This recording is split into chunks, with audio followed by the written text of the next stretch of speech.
Assalamualaikum warahmatullahi wabarakatuh. Selamat pagi anak-anak.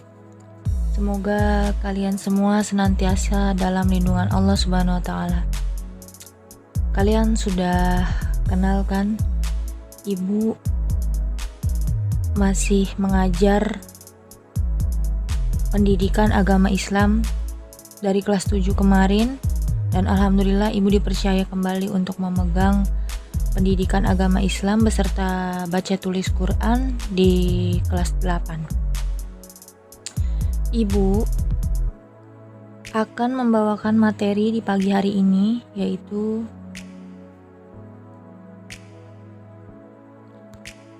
meyakini kitab-kitab Allah dan mencintai Al-Quran. Di sini bisa kalian lihat, iman kepada kitab-kitab Allah berarti percaya dan yakin dengan sepenuh hati bahwa Allah Subhanahu wa taala telah menurunkan kitab-kitabnya kepada para rasulnya.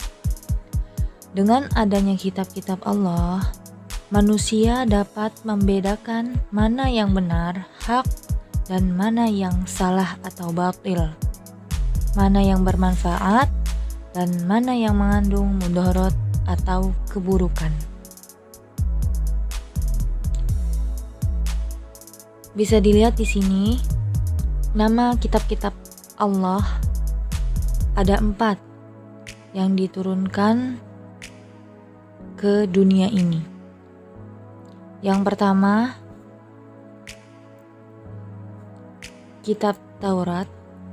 Kitab Taurat diwahyukan kepada Nabi Musa alaihi salam pada abad ke-12. Taurat berarti hukum atau syariat.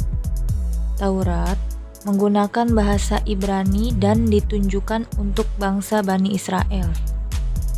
Pokok ajaran dalam kitab Taurat ada 2. Perintah untuk mengesahkan Allah, dan yang kedua larangan menyembah patung atau berhala.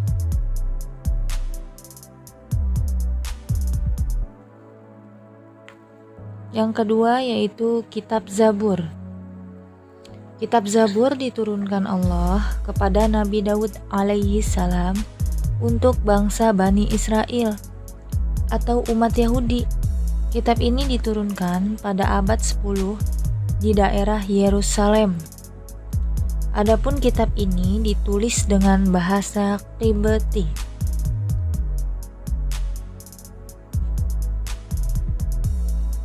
Yang ketiga yaitu kitab Injil.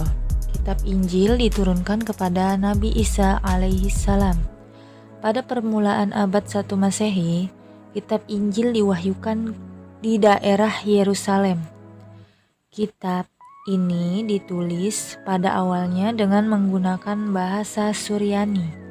Kitab ini menjadi pedoman bagi kaum Nabi Isa alaihi salam, yakni kaum Nasrani atau bisa disebut kaum agama Kristen.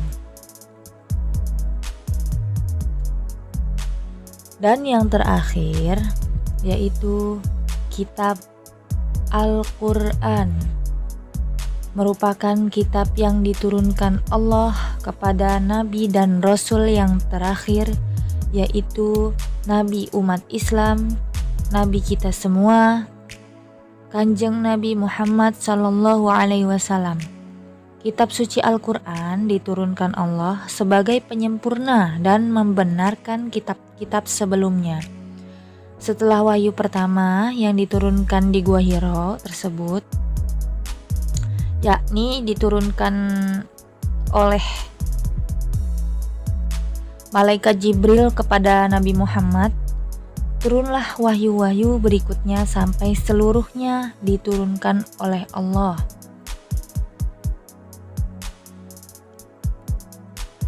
Baik anak-anak, kita lanjut kepada pokok-pokok pikiran dalam Al-Quran.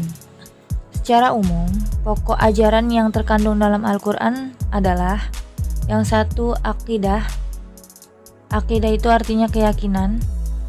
Hal-hal yang berkaitan dengan keyakinan seperti mengesahkan Allah, yaitu meyakini dan mempercayai bahwa Allah itu satu atau wahid, dan meyakini malaikat-malaikat Allah. Dan yang kedua, akhlak, budi pekerti, yaitu berkaitan dengan pembinaan akhlak mulia dan menghindari akhlak tercela. Itu yang harus kalian terapkan dalam kehidupan sehari-hari. Jadi kalian harus membedakan mana akhlak yang baik dan akhlak yang tercela. Dan yang ketiga yaitu ibadah, yakni yang berkaitan dengan tata cara beribadah seperti sholat, zakat, dan ibadah yang lainnya. Perlu digarisbawahi, sholat adalah sesuatu hal yang akan dihisab pertama di alam kubur kalian. Jadi harus kalian ingatkan 3 ini, sholat, zakat, dan ibadah.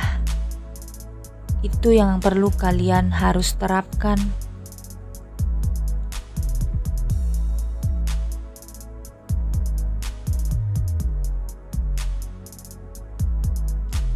Terima kasih.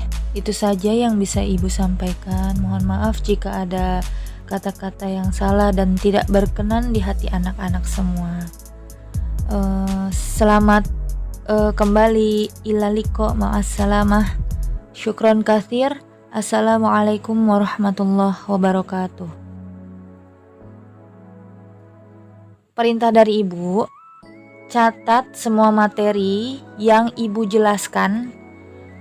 Berikan pada video, kumpulkan catatan di Classroom, dan Ibu akan tunggu dari mulai pelajaran Ibu mulai sampai jam 2.00 di Classroom sudah harus lengkap catatan yang Ibu barusan jelaskan. Baik anak-anak, selamat mengerjakan.